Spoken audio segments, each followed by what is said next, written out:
Hey y'all, what's up? I just wanted to get on here today and I don't know, just share an open thought of mine and something that is just very common, I think, to a lot of people in the world right now, all over the world right now. I'm not just gonna label it or keep it to, Americans, even though we know this country is full of chaos and mental health needs, but this is just for anyone who understands or relates to what I'm gonna say. Um, I, I don't feel like making a big old video. Hopefully, it doesn't get that long because I feel like everyone is talking about this topic, but I don't know if people are actually sharing their true experience.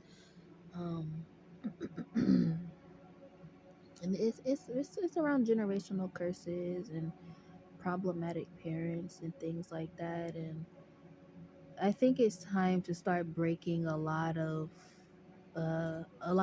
things, a lot of curses or whatever, a lot of thoughts, a lot of system like just a lot of systems, breaking a lot of systems within what it looks like to be a parent or what it looks like to be a child or the things that are expected of you. Like a lot of that stuff, I feel like it's time to cut that out. Okay. And the first things first is um with this whole honoring thy parent and honor thy mother and thy father. Now, while I get that that's important, um, I honestly feel like that should not.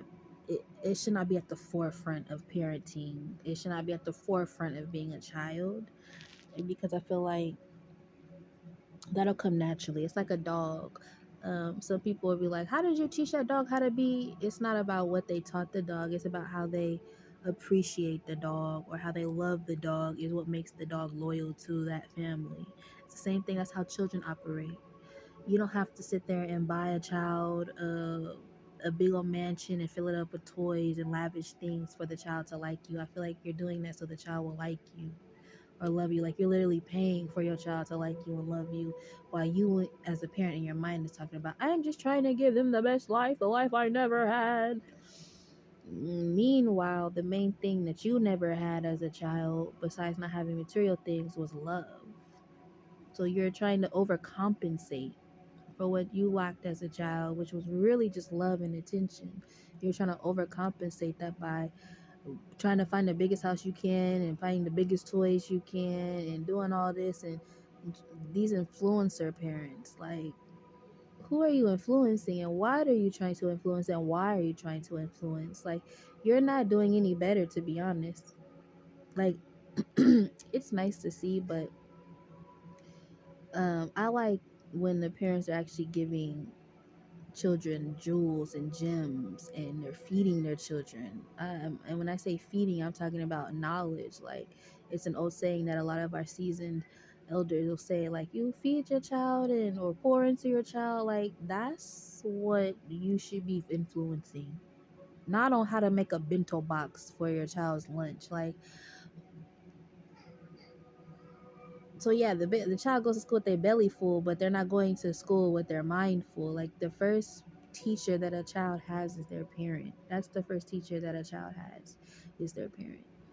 Um, and so those 2 to 3 years that you get before your child goes off to school is a parent's responsibility, and that's the time I feel like a parent should be honoring their children instead of asking for the child or teaching the child how to honor them. Like, yeah, you made them and gave them life, but what else do you have to offer them?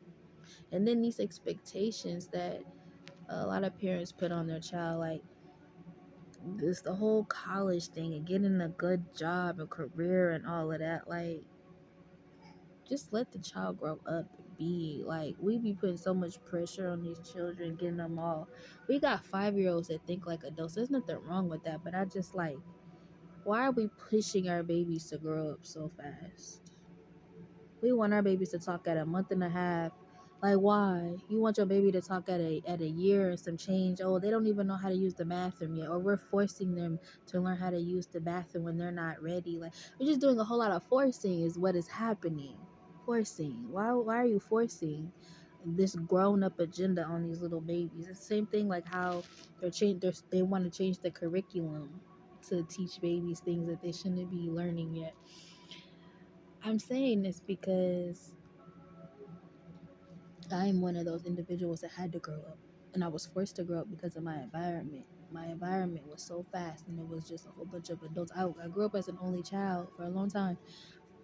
So I was around a lot of adults. And a lot of these adults were not healthy. So I saw a lot of unhealthy stuff as a child and it grew me up very fast. Like I was taking care of myself by the time I was in the third grade, like literally taking care of myself because I was neglected. So I mean, I had no choice but to take care of myself. But through all of that, it did grow me up very fast. But I also learned a lot of survivor skills, and the one thing I was missing was love. Like I I struggle now with it. I know what love looks like now, but as like a child, I didn't know what that looked like. I would see other children get that love from their parents or whatever, but I never experienced it, never knew what it was. But for some reason, I still knew how to love people. Um, but it's just hard for me to accept it sometimes because I really don't know what it's supposed to look like, but I know how to give it. And that's something that a person that's a victim of abuse, especially physical and mental abuse, they're good at. They're good at giving love because, for one, it's just something that happens when you're abused. Like when your abuser makes you feel like you're supposed to love them no matter what, even though y'all both know what they're doing to you isn't right. They still make you feel at the same token like you're supposed to love them. So that's why a lot of people who go through abuse love their abuser, and that's where you get the Stockholm syndrome from. Um, and that's also how parents are able to force their children to do things and force them to believe in these high expectations set by their parents. And it's like, stop for 1 second. Let's stop there. While you putting the expectations on your child, did you do any of those things? And I understand that it's like, well, no, I didn't do it because da da da da. So I'm trying to get my, But I think it's more so of you should stop and ask your children like, what do they want to do, instead of just knowing off top that you know that these three careers make money: a lawyer, a doctor, and a scientist, or whatever the case, or politician, or whatever. Stop that.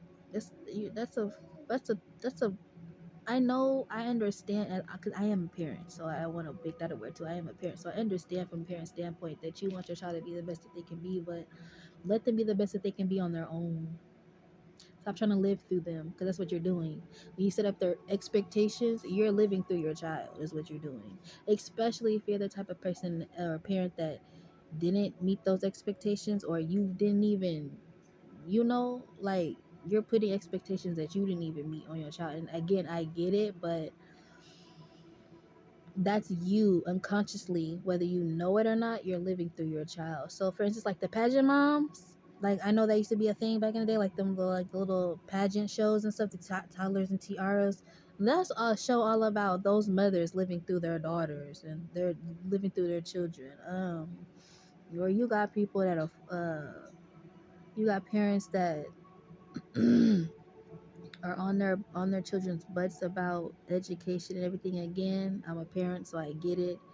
But at the same time, you also have to understand that people develop at different paces, people learn differently, and that's that system, right? That this the system has set it up to where everybody's the same. We all learn the same, we all do the same, and we have to do the same, all the same. Like, no. And that's how we end up with the individuals that go into those mental health situations, whether it's a meltdown or it's a mental breakdown or it's violence or what have you. Like, that's how that happens. You're stunting the growth of the child. You're taking from the child more than you are giving. you have to pour into your children, and then they'll automatically pour into you, which brings me to another point of how some parents nowadays, like for instance my generation, a lot of people in my generation don't even mess with their parents because of a lot of this childhood trauma. And unfortunately that's how it was in the 80s and the 90s. Even our parents were going through trauma, which is why we went through trauma. We didn't know it, but we know it now. And so what we're supposed to be doing now is decluttering all of that, debunking all of that, and taking a lot of that away. So, yeah, we still got like, some of the same struggles from back then, but we also have a lot of knowledge today, and that's what's most important more than anything. Forget that a lot of history has repeated itself. Let's focus on that. We got a lot more knowledge, and the fact that we have a lot more knowledge and that people are still wanting to be stagnant is wild to me. Or people want to gloss over hard topics to talk about so they can look like they're having fun. Like, I'll be looking past the smile all day, child. Everything that glitters ain't gold. I don't. That's why I don't take none of these mother influencers or father influencers or family influences serious. I don't take none of that serious because I don't even. I already know that real families don't move like that. Like, real families are dysfunctional a little bit. Like, they don't have to be terrible, but a truth, it got a little bit of dysfunction in there. 'Cause everybody different. That's the thing. So what I'm trying to get to is high five. Yeah. Um. Even though some of these generational curses date back to like decades and decades, because if you move like that spiritually or religiously, you know about curses and you know that they exist, they are real. It's not just some type of made up movie type of stuff. Like, those are real. It's not just Harry Potter stuff. Like, I hope you did not bust down that bag of Doritos. Oh my god. um but yeah, so those are real, but you know, unintentionally, I think people can set curses on their children, and then there's intentionally, like, I meant to do that. Um,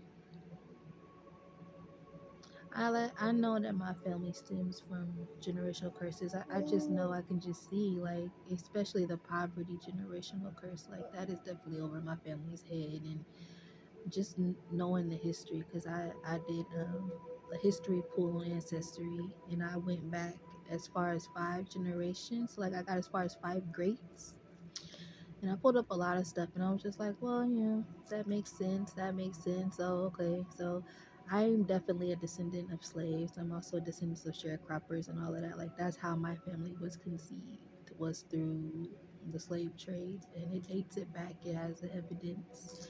Um, So yeah, I probably do have some curses on me in my bloodline. Yeah, definitely. Especially being that my great grandmother was married to a white man, and that was back in those times. So I just have a theory that there definitely was some probably inheritance swapped and withheld, curses said upon us and things like that. And then, of course, my parents weren't the best parents. And so, when you're a street runner, you run into all kinds of demons and curses, child. Especially when you a pregnant woman and you run in the streets, you're going to run in all kinds of curses and things like that, child. Um, found some information out between my parents, and I don't know if it's true, so I don't really want to talk about it because I don't want to put that on my parents. But I feel like it probably could be right for my mama, because I mean, you put two and two together. But some part of me refuses to believe that my father was a part of that. But hey, he could have been, I don't know. So before this video get long and I just start rambling, I just want people to think about how you're raising your children, how you're bringing them up, what you're feeding them, what you're teaching them. Because, like, again, like I said, you're your first child's parent. A child learns from its parents, whether the parents are there, absent, neglectful, whatever. The child learns from the parents. That the childhood is blueprint to the rest of your life, which is why it's so important to be in your child's life. Um, when I say be, I'm not talking about the material stuff. I am literally talking about the internal stuff.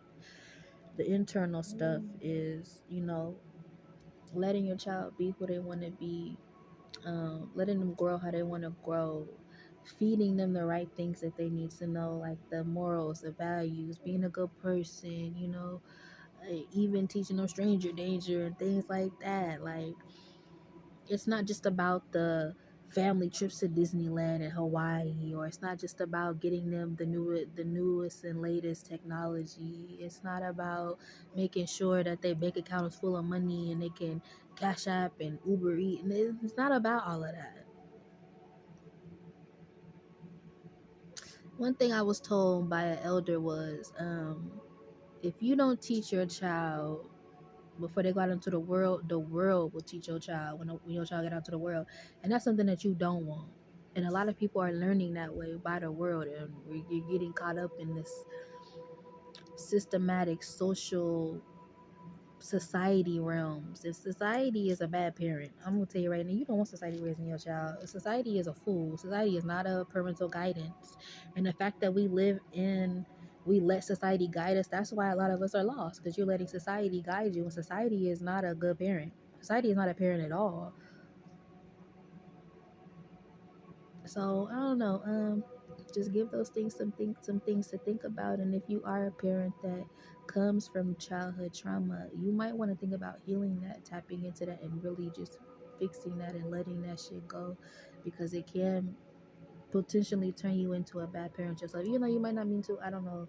I don't know everybody's thing, but as a individual who um had a troubled childhood all the way through from 2 to 18 and beyond, and now fixing it as a 32-year-old with two of her own children. um, I know a lot. I've learned a lot. I've seen a lot. I've been through a lot, but I'm not going to have a pity party about it, and I'm not going to definitely put my children through it. So I mean, that's that. Like, first things first is I let my children be who they are. First things first. Let your children be who they are. There's no need for you to sit there and build an outline of what you want your child. Well, I want him to do this and I want her to do this and that. Let them be them. They will figure it out, because it's their life at the end of the day. You did your job. Your job was to lay down, create, make the child. Then the job was to push the baby out. And then now you're going to guide the child. The child now has its own life to live. Once the child comes out of the womb, is breathing and is fine, it's okay. That child's life has begun. You are only there to guide it as a shepherd. That's what parents are supposed to be: a shepherd, a guide, a light. And then at some point you give that guy that light to God to lead for the rest of the way, which is something you should actually be doing before the child is born. You should always give your child to God. That's who has your child's life, that's who created the child's life, that's who gave you the child in the first place. So you should, once you have that child or before you have that child, you give that child back to God. And I'm not talking about abortion, because that's a new thing. That's a big thing too. But I'm really talking about once you have your baby, you want to give your child, your baby soul to God. And you want to keep doing that over time. Giving the soul back to God, giving your child's soul back to God. I know some people go as far as baptism, but I'm not in the church and I'm not into religion, but I do talk to God a lot and I do tell him the things that I want. So you can do that too, and he hears you. So just keep those things in mind. And yeah.